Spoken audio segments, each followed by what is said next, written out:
What's up, ladies and gentlemen, and welcome back to the Fantasy Breakdown. We are going into the Week 5 waiver wire and players I think you should pick up. But before that, we should definitely talk about a few key injuries, starting off with Malik Neighbors towards ACL last week on a non-contact injury, and he is out for the season. Another key injury we have is Tyreek Hill, dislocated his knee, and Hill is also out for the season. Next, we have Lamar. He is dealing with hamstring strain right now. He is questionable for the matchup this week against the Texans, and it looks like Cooper Rush might have that starting position if Lamar is not playing this week. Next, we have Ricky Pearsall. He has a PCL strain. He is questionable for this week. So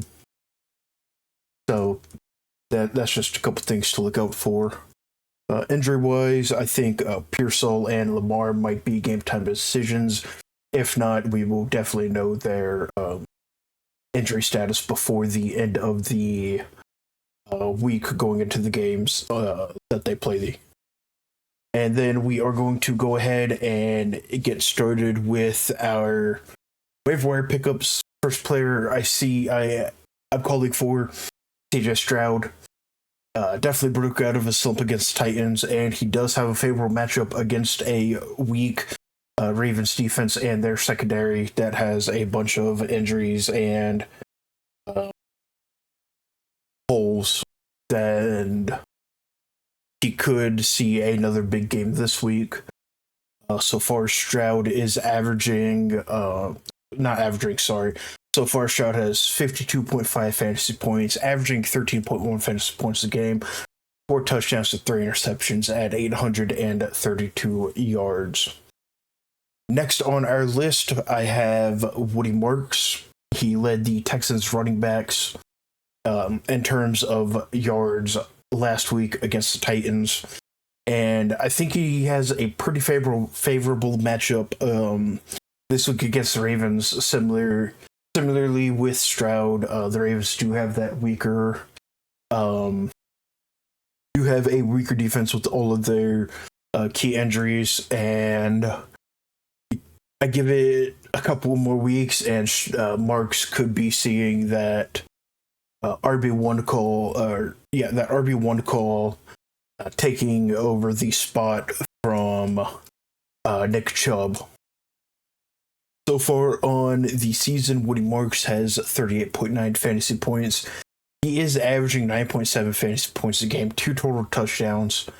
He has 113 rushing yards on the season, averaging 3.9 yards a carry. Definitely look for a bump in those numbers that he will come this week.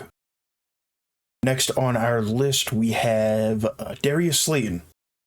He definitely seems to be the next man up out that outside receiver role with Malik Neighbors being out, and there could be some ups and downs this season with Jackson Dart taking that, being in that starting role now, but I definitely think the production can improve with him being the clear outside receiver. So far this season, Slayton has 22.5 fantasy points. He's only averaging 5.6 fantasy points a game, and he has 135 yards, no touchdowns. But I think we could see a big game out of him this week in terms of fantasy and his production. Next, we have Romeo Doubs.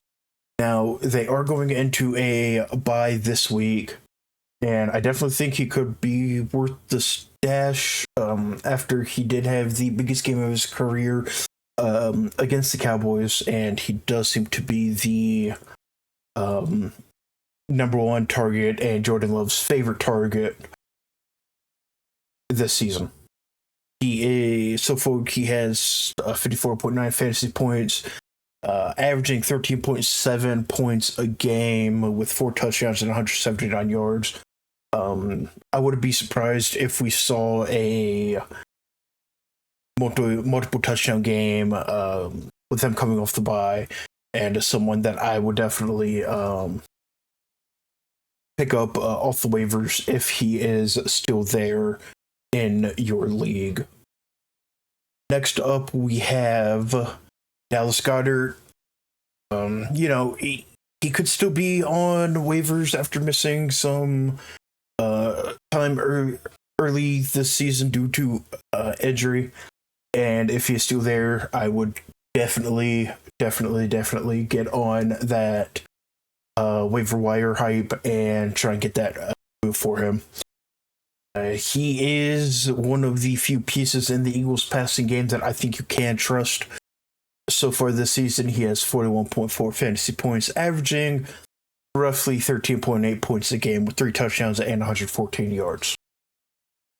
Next up, we have Amari DeMarcado. Hopefully I said that right. He is the clear RB1 this season, or not this season, sorry. He is the running back one with Trey Benson going on IR and missing at least the next 4 weeks.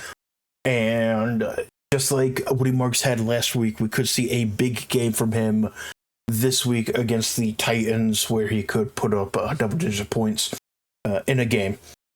And I think we could definitely get that big game. So far on the season, he has 10.1 fantasy points. He is averaging 2.5 points a game, only 8 yards, no touchdowns. But as stated, be prepared for a big game from him this week. Next on the list, we have Malik Washington. He could definitely see an increased production with Tyreek Hill being out for the season. I would be comfortable with him moving into that wide receiver two role behind Jalen Waddle. Right now, they have Malik Washington playing in the slot, and I think that's where he fits best. Definitely something to look at, maybe picking up, stashing for a week or two, just to monitor his production, see how it goes. So far on the season, he has 18.7 fantasy points, 4.7 fantasy points a game, 47 yards, no touchdowns, but I wouldn't be surprised if he had a few big games coming up this week. And next, if there is anybody, there is not. He is the last one. I do apologize for the shorter video today. I just wanted to get something out for you guys, and hopefully these pickups this week are definitely some that can be a difference makers for you this week.